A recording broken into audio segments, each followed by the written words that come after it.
बाद एक और बड़ी आफत टूट पड़ी है अमेरिका पर। यकीन करना मुश्किल हो रहा है। ऐसा लग रहा है कि अमेरिका को बर्बाद करने की प्लानिंग कर रखी है कुदरत ने। धधकता जंगल, धू धू कर जलते मकान और गाड़ियां, चारों ओर आग का तांडव। अमेरिका के लॉस एंजलिस में लगी आग में चारों ओर भयानक तबाही देखने को मिल रही है। इस दर्दनाक घटना में अब तक 24 लोगों की मौत हो गई है, जबकि लाखों लोगों को बेघर होना पड़ा है। आग है कि कमजोर पड़ने के बजाय और भी ज्यादा बढ़ती जा रही है। लगातार मैं आपको अपडेट्स दे रही हूँ लॉस एंजलिस से जुड़ी दोस्तों। तमाम देशों पर अकड़ दिखाने वाला अमेरिका कुदरत के कहर के आगे घुटने टेकने को मजबूर हो गया है, घुटने टेकता हुआ दिखाई दे रहा है। खुद को दुनिया का सबसे शक्तिशाली देश बताने वाले अमेरिका को यह अच्छे से समझ आ गया है कि कुदरत की मार के आगे सारी ताकत, नियम और कायदे सब फेल हो जाते हैं। सारी अकड़, सारी हेकड़ी एक तरफ हो जाती है। जंगल से भड़कती इस आग ने ही महज कुछ ही दिनों में इंसानों को अपनी शक्ति का, अपनी ताकत का एहसास करा दिया। लेकिन इस डरा देने वाली दुर्घटना के अलावा भी कुछ ऐसा हो रहा है, कुछ ऐसी चीजें हैं जिससे अमेरिका की नींदें उड़ जाएंगी, क्योंकि अमेरिका के सामने सिर्फ आग ही नहीं बल्कि दो और बड़े खतरे मंडरा रहे हैं, जिससे अमेरिका के वजूद पर ही सवालिया निशान खड़े हो रहे हैं।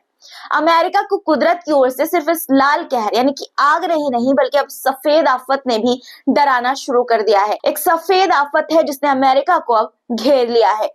एक और जहां तेजी से सब कुछ तबाह करती आग ने अमेरिका की पेशानी पर बल ला दिया है दोस्तों, ऐसे में एक और बड़ी मुसीबत सामने आ गई है अमेरिका के सामने। क्या है ये दो नई मुसीबतें जिससे पूरा अमेरिका ही तबाह होने के खतरे में है, बताऊंगी आज के इस वीडियो में, इसलिए पूरा वीडियो जरूर देखिएगा दोस्तों। और चैनल को अगर आपने सब्सक्राइब नहीं किया है तो फटाफट सब्सक्राइब कर लीजिए और लाइक जरूर कर दीजिएगा, क्योंकि इतनी सुबह सुबह आपके लिए वीडियोस लेकर आती हूँ। तो दोस्तों एक लाइक तो आपसे एक्सपेक्ट कर ही सकती हूँ।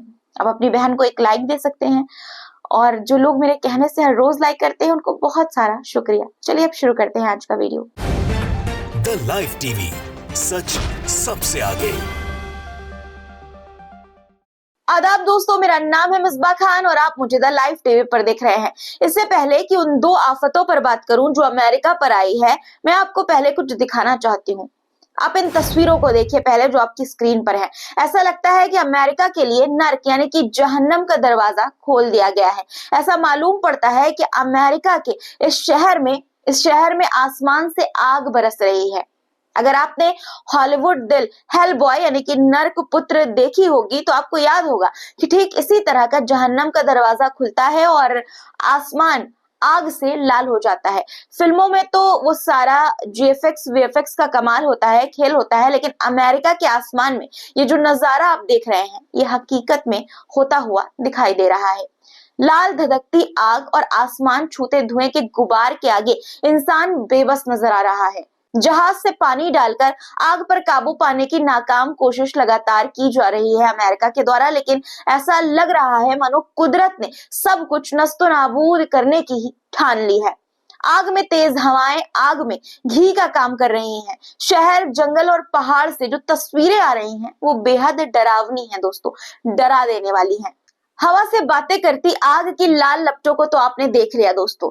अब मैं आपको दिखाती हूँ कुदरत की ही ओर से आई सफेद आफत की तबाही। जी हाँ, जो अमेरिका पर तबाही आई है वो है सफेद आफत।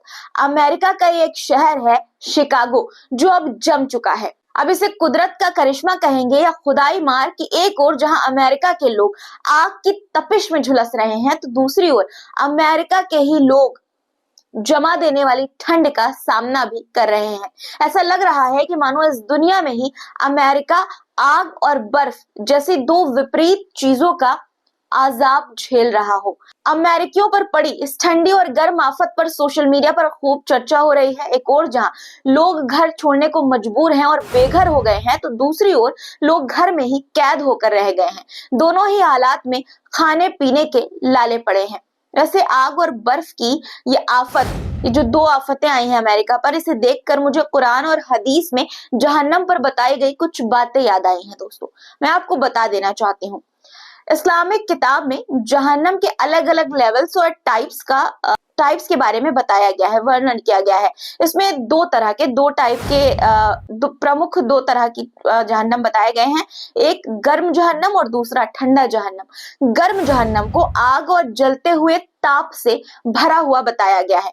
कुरान में अल्लाह ने फरमाया है कि हमने जालिमों के लिए आग तैयार की है जिसके चारों ओर उन्हें घेर लिया जाएगा। वहीं ठंडा जहन्नुम को बर्फ और अत्यधिक यानी कि बहुत ज्यादा ठंड से भरा हुआ बताया गया है। एक हदीस में पैगंबर मोहम्मद सल्लल्लाहु अलैहि वसल्लम ने फरमाया कि जहन्नम में जमहरीर यानी कि सर्दी की सजा भी होगी जो इतनी ठंडी होगी कि वो शरीर को जमा देगी। जहन्नम में ठंड और गर्मी के जो दो आजाब गुनाहगारों पर नाजिल होंगे, ऐसा लगता है कि उसका एहसास ऊपर वाले ने करा दिया है दुनिया में ही। दोस्तों, कुदरत का इंसाफ बहुत सख्त होता है, जैसा करोगे वैसा भरोगे। कहते हैं कि जन्नत और जहन्नुम दोनों यही है, भुगतना यही है। और अमेरिका में जो हो रहा है, जो तस्वीरें सामने आ रही हैं, जो खबरें सामने आ रही हैं, वो अब ये दिखा रही हैं कि वाकई ये सच है। खैर, ये तो रही दो तरीकों की आपदाएं जो अमेरिका झेल रहा है, लेकिन सिर्फ इतना भी होता तो काफी होता। अमेरिका पर तीसरे तरफ से भी खतरा मंडरा रहा है और ये तीसरा खतरा खुद उसके द्वारा दूसरों को डराने धमकाने के लिए बनाया गया था, जो अब उसी पर भारी पड़ता हुआ नजर आ रहा है। ऐसी खबर है कि तेजी से बढ़ती आग से अमेरिका में परमाणु विस्फोट हो सकता है। जी हाँ दोस्तों, क्योंकि सोशल मीडिया पर कुछ लोग ये दावा कर रहे हैं कि आग परमाणु हथियार भंडारण सुविधाओं के नजदीक पहुंच रही है। अब आप ही अंदाजा लगाइए, सोचिए कि जो आशंका जताई जा रही है आग को लेकर, अगर वैसा हो जाता है तो क्या अंजाम होगा इसका। ऐसा होने से अमेरिका में हिरोशिमा की तरह खून के आंसू बहेंगे। दोस्तों, अमेरिका खून के आंसू रोएगा, क्योंकि अगर ये बात सच होती है तो अमेरिका बारूद के ढेर पर बैठा हुआ है जो किसी भी वक्त फट सकता है। अमेरिका में लगी आग करने की सजा है या फिर सिर्फ एक घटना, इसका फैसला आप करिए। लेकिन अमेरिका में ही अब धीरे धीरे ये बातें शुरू हो गई है कि ये सारी घटनाएं गजा पर जालिम इसराइल का नरसंहार और अमेरिका की ओर से माली इमदाद का ही नतीजा है। एक गैर मुस्लिम अमेरिकी खातून भी लॉस एंजलिस और कैलिफोर्निया की आग को खुदा का आजाब और खुदा का इंतकाम बता रही हैं, यानी कि ऊपर वाले का, गॉड का आजाब बता रही हैं। खुद सुन लीजिए आप। Israel burns Gaza for a year and a half with missiles funded by American taxpayers, only for God's punishment to strike the US in just 2 days. इतना ही नहीं, लोगों का मानना है कि अमेरिका के गलत रवैये ने कुदरत को नाराज कर दिया। आप पहले ये ट्वीट देखिए जरा सा दोस्तों। कुछ दिन पहले अमेरिका में एक महिला ने, लॉस एंजलिस में एक महिला ने अल्लाह और ईश्वर पर इनकार करते हुए कहा था कि लॉस एंजलिस में कोई ईश्वर अल्लाह नहीं है। इस महिला पर चुटकी लेते हुए एक शख्स ने ये लिखा कि कुछ दिन पहले एक अमेरिकी औरत बोली कि लॉस एंजलिस में कोई ईश्वर अल्लाह नहीं है, लेकिन अल्लाह ने अपने होने का एहसास उन्हें करा दिया है। बात सिर्फ सोशल मीडिया पर अमेरिका का मजाक बनने या सवाल उठने का नहीं है दोस्तों। अमेरिका की ओर से फिलिस्तीन पर जुल्म के लिए साथ देना और हथियार मुहैया कराना अब अमेरिका को भी नहीं भा रहा है, खासकर उन लोगों को भी जो अमेरिका और इसराइल के समर्थक रहे हैं। लोग सवाल उठा रहे हैं कि अमेरिका गजा पर हमला करने के लिए इसराइल को हथियार देना संभाल सकता है, लेकिन अपने देश में लगी आग बुझाने के लिए चीजें सही ढंग से मुहैया नहीं करवा सकता। लोग अब ये भी कह रहे हैं कि अमेरिका फर्स्ट कहने वाला अमेरिका, अब क्या वाकई में उसके लिए अमेरिका फर्स्ट है? और ये आरोप सिर्फ लोग ही नहीं लगा रहे हैं, बल्कि डोनाल्ड ट्रंप इस घटना पर अपनी खीस जो है वो अधिकारियों पर निकाल रहे हैं। वो अधिकारियों को नकारा बता रहे हैं।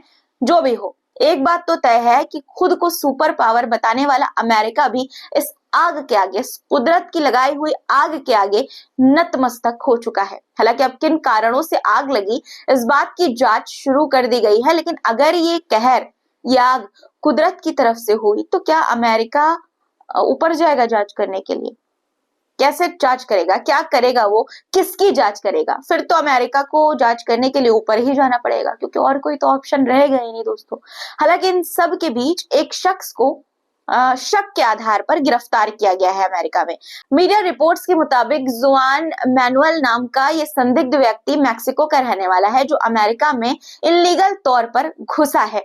लोगों का कहना है कि इस व्यक्ति ने पुराने क्रिसमस ट्री में आग लगाई, जिसके बाद ये आग भड़क गई। हालांकि अभी किसी भी तरह का कोई सबूत नहीं मिला है इस बात का।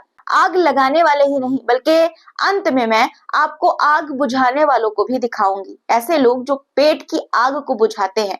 वीडियो में दिखाई दे रहे लोग सिख गुरुद्वारा समिति के सदस्य हैं। ये अमेरिका में आग पीड़ितों के लिए ताजा भोजन तैयार कर रहे हैं। इस बात में कोई शक नहीं है कि सिख समुदाय हर जगह समाज सेवा में पीछे नहीं हटता। जिस तरह से इस्लाम लोगों की मदद करता है, ठीक उसी तरह से सिख समुदाय के लोग भी हैं जो बढ़ चढ़कर आगे आकर मदद करते हैं लोगों की। अमेरिका में लगी आग ने जिस तरह से तांडव मचाया है, उसमें जान के साथ बहुत ज्यादा माली नुकसान पहुंचा है लोगों को। दोस्तों, आम लोगों के जीवन में आई इस तबाही ने सभी को दुखी कर दिया है। यहाँ उन बेघर लोगों के लिए भी सबके दिल में हमदर्दी है। किसी अपनों को आंख के सामने जलकर मरते देखना, जहाँ बचपन बीता हो, जहाँ माँ बाप का बुढ़ापा कटना हो, जहाँ बच्चों को नई जिंदगी में बहुत कुछ सीखना हो, ऐसी जगह छूट जाना, अचानक से सब कुछ तबाह हो जाना वाकई में बहुत मुश्किल भरा होता है, दिल को दुखा देने वाला होता है। लेकिन इन सब के बावजूद लाखों लोगों को सुरक्षित स्थान पर ले जाया गया है। अब आप उन मासूम लोगों का अंदाजा लगाइए जिनमें बच्चे, महिलाएं, बड़े, बूढ़े सब शामिल हैं, जिन पर सुबह शाम बेशुमार बम बरसाए जा रहे हैं गाजा में, जिन्होंने अपने आंखों से, अपनी छोटी छोटी नन्ही नन्ही आंखों के सामने अपने माँ बाप को मरते हुए देखा, जिन बड़ों ने अपनी आंखों के सामने अपने घर को जमींदोज होते देखा, वो जवान कंधे जिन्होंने अपने हाथों पर मासूमों के गोश्त के लोथड़े उठाए हैं, उन बूढ़े कंधे को के बारे में सोचिए जिन्होंने जवान बच्चों की लाशें उठाई हैं, और वो बेबस लोग जिन्होंने अपने माँ बाप को खो दिया है। और तो और जब वो अपना सब कुछ छोड़कर किसी कैंप में जाकर बेघरों की तरह जिंदगी जीने को मजबूर हुए हैं, तो वहां भी उन्हें नहीं बख्शा गया। दोस्तों, वहां भी उन पर बम बरसाया गया लगातार, और आज भी बम बरसाए जा रहे हैं। सोचिए इस हाल में वो किन मानसिकता और किस शारीरिक पीड़ा से गुजर रहे होंगे, और इस दर्द को अमेरिका के दिए हुए हथियार और भी ज्यादा गहरा घाव दे रहे हैं। मानो कह रहे हैं कि इस्राइल, तुम खूब खून बहाओ। इस्राइल के हथियार ये कह रहे हो, हम तुम्हारे साथ हैं। लेकिन वही अमेरिका आज खुद राख समेटने में लगा हुआ है, जुटा हुआ है। शायद अब से ही उसे इस आग की लपटों में उन मासूम लोगों की चीख पुकार सुनाई दे जाए जो गजा नरसंहार में कहीं दब गई थी और अमेरिका के कानों तक नहीं पहुंच सकी थी, या फिर अमेरिका उसे सुनना नहीं चाह रहा था। कहते हैं जब खुद पर पड़ती है तो बिना कुछ बताए ही समझ में आने लगता है। अब देखने वाली बात है कि इस बहुत बड़ी त्रासदी के बाद भी अमेरिका की आंखें खुलती है, या अभी भी वो मासूम लोगों के खून बहाने के लिए इस्राइल के कंधे पर बंदूक रखकर चलाता है, इस्राइल को कंधे पर बिठाकर अपने रखता है, उसे हथियार देता है। लेकिन अंत में मैं बस इतना कहूंगी कि खून किसी का भी बहे, घर किसी का भी जमींदोज हो, शांति से बढ़कर दुनिया की कोई भी चीज खूबसूरत नहीं होती है। इसलिए दोस्तों, शांति और अमन से हर किसी को रहना चाहिए, क्योंकि लड़ाई झगड़ा जंग में सिर्फ बर्बादी होती है और कुछ नहीं। आज के लिए फिलहाल इतना ही दोस्तों, फिर मुलाकात होगी आपसे कुछ नए मुद्दों के साथ। तब तक के लिए अपना ख्याल रखिएगा, क्योंकि ख्याल रखना बेहद जरूरी है। फिर मुलाकात होगी शाम को आपसे। खुदा हाफिज। द लाइव टीवी, सच सबसे आगे।